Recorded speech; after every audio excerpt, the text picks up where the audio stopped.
കുബേര ദിശയിൽ വിളക്ക് വയ്ക്കാം. സാമ്പത്തിക ബുദ്ധിമുട്ടുകൾ മാറി സർവ്വ ഐശ്വര്യം ഫലം. ഇന്ദ്രനീലത്തിലേക്ക് ഏവർക്കും സ്വാഗതം. ധനധാന്യ സമൃദ്ധി മുൻനിർത്തി വിളക്ക് വെക്കുമ്പോൾ അത് കുബേര ദിശയിൽ തന്നെ വെക്കാൻ ശ്രദ്ധിക്കണം. സാമ്പത്തിക പ്രശ്നങ്ങൾ അലട്ടാത്ത ആളുകൾ ഉണ്ടാവില്ല. പലർക്കും പല വിധത്തിലാണ് സാമ്പത്തിക പ്രശ്നങ്ങൾ ഉണ്ടാവുക. ചില വ്യക്തികൾക്ക് കയ്യിൽ പണം വരാത്തതാണ് പ്രശ്നമെങ്കിൽ മറ്റു ചിലർക്ക് ലഭിക്കുന്ന പണം കയ്യിൽ തങ്ങി നിൽക്കാത്തതാണ് പ്രശ്നം. കാരണം എന്തു തന്നെയായാലും സാമ്പത്തിക പ്രശ്നം അലട്ടുമ്പോൾ ഭക്തി മാർഗത്തിലേക്ക് തിരിയുന്നവരുടെ എണ്ണം കൂടുതലാണ്. എന്നാൽ കൃത്യമായ ചിട്ടയോടെ പൂജാവിധികൾ അനുഷ്ഠിക്കുകയാണെങ്കിൽ സാമ്പത്തിക പ്രശ്നങ്ങൾ മാറുകയും സമ്പത്ത് കുമിഞ്ഞുകൂടുകയും ചെയ്യുമെന്നാണ് ജ്യോതിഷം പറയുന്നത്. വീട്ടിൽ ഐശ്വര്യവും സമ്പത്തും വർദ്ധിക്കാൻ പ്രാർത്ഥന മാത്രം പോരാ. ഐശ്വര്യത്തിന്റെ ദേവതയായ ലക്ഷ്മി ദേവി വന്നിരിക്കുന്നതിനായി പൂജാമുറി ഒരുക്കുന്നത് മുതൽ ആരംഭിക്കണം ചിട്ടകൾ.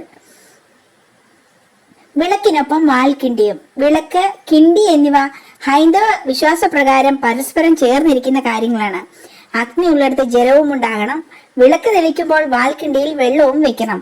ഓട്ടുകിണ്ടിയാണ് ഉത്തമം. പ്രാർത്ഥനയ്ക്ക് ശേഷം വാൽക്കിണ്ടിയിലെ ജലം സേവിക്കുന്നതും നല്ലതാണ്. ഇതിലൂടെ വരുണദേവന്റെ അനുഗ്രഹം ഉണ്ടാകുന്നു. വാൽക്കിണ്ടി ദിവസവും കഴുകി വൃത്തിയാക്കി പുതിയ വെള്ളം വെക്കണം. ഈ വെള്ളം വീടിന്റെ 4 ഭാഗത്തും തളിക്കുന്നത് അനുകൂല ഊർജത്തിന് കാരണമാകും. വിളക്കിനോട് ചേർന്ന് പൂക്കൾ വെക്കാമെങ്കിലും വാൽക്കണ്ടിയുടെ വാൽഭാഗത്തോട് ചേർന്ന് പൂക്കൾ വെക്കുന്നത് അഭികാമ്യമല്ല. കുബേര ദിശയിൽ വിളക്ക്.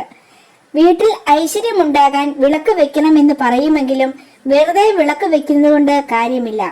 ധനധാന്യ സമൃദ്ധി മുൻനിർത്തി വിളക്ക് വെക്കുമ്പോൾ അത് കുബേര ദിശയിൽ തന്നെ വെക്കാൻ ശ്രദ്ധിക്കണം. വടക്ക് ദിശയാണ് കുബേര ദിശ എന്ന് വിളിക്കുന്നത്. വടക്ക് അല്ലെങ്കിൽ വടക്ക് കിഴക്ക് ദിശയിൽ ദേവതകളുടെ ചിത്രം സ്ഥാപിച്ച ശേഷമാകണം വിളക്ക് വെക്കേണ്ടത്. പൊടിയോ അഴുക്കോ ഇല്ലാത്ത വിളക്ക് ശുദ്ധിയോടെ വേണം കത്തിച്ചു വെക്കാൻ. രാവിലെ ആണെങ്കിൽ കിഴക്കോട്ട് 2 തിരി ചേർത്ത് വെച്ച് ഒരു തീനാളം കത്തിക്കുക. സന്ധ്യയ്ക്കാണെങ്കിൽ കിഴക്കും പടിഞ്ഞാറുമായി 2 തീനാളം വെക്കണം. വിശേഷ ദിവസങ്ങളിൽ 5 തിരിയിട്ട് കത്തിക്കണം. വിളക്ക് കത്തിക്കുമ്പോൾ ഇഷ്ടദേവീ ദേവ മന്ത്രം ജപിക്കുക. സമ്പത്ത് വർദ്ധിക്കാൻ ഇവ സൂക്ഷിക്കാം. പൂജാമുറിയിൽ കിണ്ടി അല്ലെങ്കിൽ സ്ഫടികപാത്രത്തിൽ വെള്ളം വെക്കുമ്പോൾ അതിൽ ഒരു നുള്ള പച്ചക്കർപ്പൂരം, ഏലക്ക, കറുവാപ്പട്ട എന്നിവ ഇടുന്നത് ഗുണകരമാണ്. വീട്ടിലേക്ക് ധനം വരാൻ ഇത് സഹായിക്കുമെന്നാണ് വിശ്വാസം. മാത്രമല്ല ഇത് തടസ്സങ്ങളും ദുരിതങ്ങളും മാറാനും സഹായിക്കുന്നു.